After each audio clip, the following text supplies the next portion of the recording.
시청자 여러분 안녕히 주무셨습니까? 시장을 여는 아침 글로벌 식스 이혜림입니다. 오늘 뉴욕 증시는 3대 지수가 모두 다 약세로 마감했습니다. 다우 지수는 1% 이상 하락하면서 3대 지수 가운데 가장 큰 낙폭을 기록했고요. 어제 사상 처음으로 17,000선을 넘어섰던 나스닥 지수는 오늘 다시 17,000선 아래로 떨어졌습니다. 다만 엔비디아는 4거래일째 상승을 나타내면서 실적 발표 이후에 20%의 상승률을 이미 보여주고 있습니다. 오늘 이렇게 3대 지수가 약세를 나타낸 이유 국채 수익률의 급등 때문인데요. 10년물 국채 수익률이 4.6%를 돌파하며 장기 고금리 우려감이 더해지고 있습니다. 시장의 패드워치에 따르면 9월에 금리 인하 가능성이 5.2%에서 4.7%로 떨어졌습니다. 자, 이러한 우려가 오늘 반영하면서 시작해 보도록 하겠습니다. 자, 먼저 클로징 라이브부터 시작할까요? 김태수 외신위원 연결돼 있습니다. 위원님 안녕하십니까? 네, 안녕하세요. 네, 이번 주 들어서 처음으로 3대 지수가 모두 약세로 마감했는데요. 어떤 특징들 잡아볼 수 있을까요? 네, 3대 지수가 장 막판에 조금 더 밀리는 그런 심리적으로 위축되는 모습 보였습니다. 다우지수 쪽에서는 유나이티드 헬스 그룹이 좀 많이 하락했어요. 그리고 인텔, 캐터필러 같은 기업들도 2%대 하락을 보이면서 다우지수가 애플이 상승했음에도 불구하고 하락하는 모습을 보였습니다. 시장의 10년 만기 국채 수익률이 좀 상승을 또 했습니다. 4.6%대로 올라서는 모습 보이고 있는데 이런 부분들은 이제 4.5% 넘어가면은 시장에 좋지 않다라는 게 이미 공식적으로 나와 있는 상황이기 때문에 시장에서는 주식의 매도에 나서는 이런 모습을 보였고 연준이 앞으로 금리를 계속해서 더 오랫동안 유지할 것이다라는 쪽으로 자꾸만 불안감을 쌓아가는 그런 모습들을 보이고 있습니다.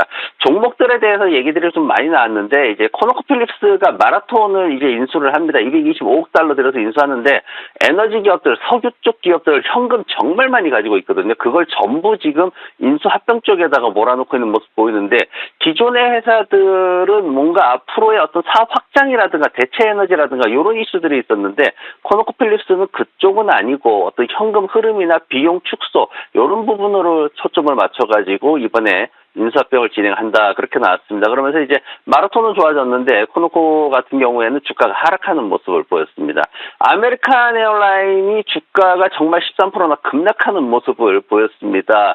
EPS를 지금 한 1달러에서 1.15달러 정도 예상을 하고 있는데 이게 기존에는 1.15에서 1.45달러 수준이었거든요. 가이던스 자체가 굉장히 하락하는 이런 모습을 보이면서 지금 뱅크 오브 아메리카 쪽에서 나온 얘기는 경쟁이 너무 심화되고 있다. 여행 수요가 늘어남에도 불구하고 경쟁이 심화되고 있다. 이제 이런 얘기들을 하면서 주가 하락의 이유를 얘기를 했습니다. 엔비디아 같은 경우에 지금 여러 가지 얘기들이 많이 나왔는데 지난밤에 나왔던 얘기가 뭐냐면은 이제 콜에 대한 콜 옵션에 대한 얘기가 좀 나왔습니다. 사실 콜 옵션 쪽에서 민주식 같은 그런 모습을 보였는데 지금 최근에 사실 예상치 못했던 상황이 이제 테슬라에서 좀 지원을 해준 거죠. 그러면서 이제 주가가 급등하는 상황이 나왔는데 그러다 보니까 콜 계약이 정말 외곽역 쪽에서 정말 가치 없던 그런 콜 계약들이 한 1000% 이상 하룻밤에 수익을 내는 이런 모습을 보였습니다. 그러다 보니까 이제 콜 매도하신 분들이 현물을 사야 되는 콜 스퀴즈 현상이 발생을 하면서 엔비디아의 주가 흐름이 지금 콜 쪽에서 좀 이상 현상이 발생하면서 좀 주의해야 된다라는 얘기들이 좀 나오고 있는 상황이고요. 그리고 헬스케어, 이 유나이티드 헬스케어 쪽에서 지난밤에 많이 빠졌어요. 4%대 하락을 했는데 지금 기존에 보면은 미국 정부에서 이제 약값을 갖다가 강제적으로 하향 조정을 시켰죠. 굉장히 많이 떨구는 그런 모습이 있었는데 그것 때문에 사실 좀 힘들었었는데 이번에는 메디케어 어드밴티지 사업에 대해 가지고 그동안의 수익성이 굉장히 떨어지고 있다 이렇게 지금 얘기가 나왔습니다. 사실 지난해부터 해서 이제 이 서비스를 사용하는 사용자가 급증하다 보니까 보험회사 측에서는 약간의 서비스 형태로 제공하던 사업이 이제는 수익에 대한 어떤 부담이 생기는 이런 상황이 생기면서 수익성을 크게 위축시키는 이런 상황이 생겼습니다. 그러다 보니까 유나이티드 헬스가 지난밤에 좀 많이 하락하는 모습을 보였습니다.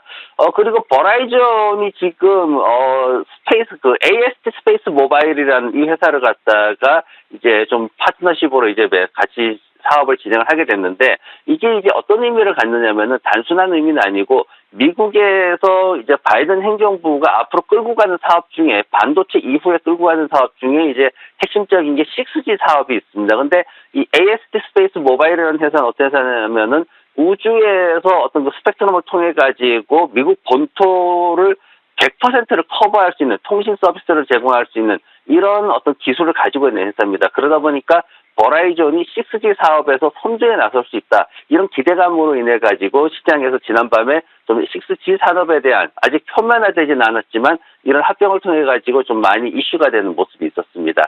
지난밤에 여러 가지 이슈들 중에서 이제 결국은 그 경제에 대해서 어떻게 될 것이냐, 연준이 경제를 어떻게 바라보느냐, 이게 이제 연준 베이지북이 발표가 됐는데, 지금 보면은 CME 그룹에서 이제 6월 달에 FOMC 회의 열릴 때는 금리 동결될 거다, 이제 거의 100% 가까이 이렇게 보고 있습니다. 그런 상황에서 지금 연준 베이지북이 발표가 되면서 오후장을 갖다 계속 끌어내리는 이런 모습을 좀 보였는데, 지금 미국의 경제 활동이 완만하지만 좋다라고 평가를 했습니다. 그리고 또 하나는 뭐냐면은 고용시장에서 임금 인상률이 코로나 이전으로 잘 회복이 됐고 정상화되고 있다, 이렇게 얘기를 했습니다. 이게 무슨 얘기냐면은 연준에서 바라보는 시각은 고용시장이 안 좋게 되면서 실업이 늘어나면서 인플레이션, 물가가 하락하는 이런 시나리오를 가지고 있는데, 노동시장이 너무 잘 버티고 있다 보니까 시장에서는 이런 금리 인하 시기가 계속해서 딜레이되고 결국은 고금리 상황이 더 지속되는 이런 상황을 예상하다 보니까 주식시장이 힘을 못 쓰고 하락하는 이런 시나리오가 진행이 됐습니다. 그래서 지금 베이지북 같은 경우에는 지금 이제 소비자들이나 이런 것들이 사실 조금 소비가 줄어들 수도 있다라는 얘기를 하기도 했는데, 이런 부분들이 아직까지는 그래도 지난밤에는 가시적으로 나타나지 않았기 때문에 시장을 회복시키지는 못했고 시장을 더 압박하는 그런 모습을 보였습니다. 5월에 베이지북도 공개가 됐는데요. 신중히 낙관론에서 다소 더 비관적으로 좀 바뀐 부분도 우리가 체크를 해봐야 되겠습니다. 오늘 다우지수가 좀 큰 폭으로 하락했던 이유가 아메리칸 항공이 한 13%의 약세를 나타낸 점도 특이할 만한 상황인데요. 자, 실적 발표의 마무리, 지금 세일즈포스가 실적의 가이던스의 하향, 그 소식 이후에 지금 시간외에서 10% 이상 급락세를 연출하고 있다는 것도 체크하시기 바랍니다. 자, 업종별, 종목별 특징사항 좀 더 자세히 알아볼까요?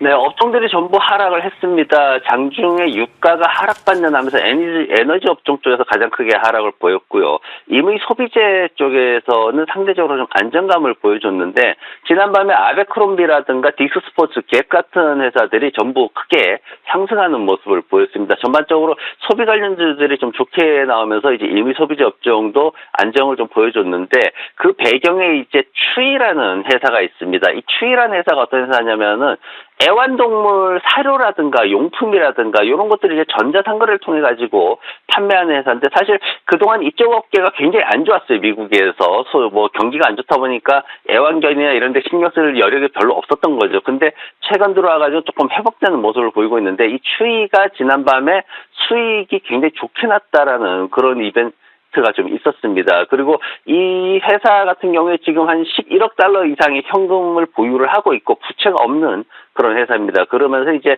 1분기에 매출이 한 3%대로 성장을 했고, 당기 순이익 같은 경우에도 EPS가 기존에 20센트 정도 예상을 하다가 31센트로 50% 이상 상승하는 그런 모습을 보였습니다.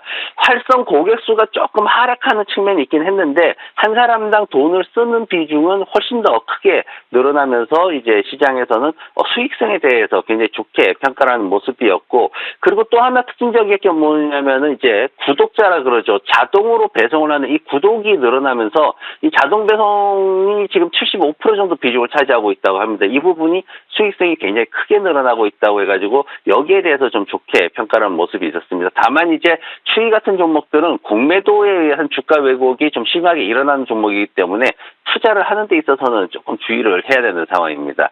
지난밤에 특징적으로 봤던 종목이 넷플릭스가 상승을 그래도 꾸준히 또 2%대 상승을 했는데, 지난 밤에 이제 나왔던 게 에버코어 쪽에서 나온 게 목표가를 한 50달러 정도 올려잡는 이런 모습이 있었고, 넷플릭스가 스트리밍 사업에서는 가장 강력한 경쟁력을 가지고 있다, 이렇게 또 평가를 해주는 모습이었습니다. 그리고 모건 스탠리 쪽에서도 지금 850달러까지 굉장히 높게 목표가를 제시하는 모습이 있었고 지금 월간 활성 사용자 수가 4천만 명이나 된다고 합니다. 기존의 어떤 흐름에서 굉장히 크게 성장하고 있는 모습을 보이고 있고 시장 침투율 자체도 57%로 아마존이나 유튜브보다도 높은 이런 수준을 유지를 하고 있습니다. 그러다 보니까 지금 2분기 실적도 EPS가 한 40% 가까이 성장할 것이다. 이렇게 얘기를 하고 있고 그러면서 이제 앞으로 2024년도, 2025년도에도 두 자릿수 이상, 2025년도는 20% 이상 수익이 성장될 것이다. 이렇게 긍정적으로 또 평가가 되었습니다.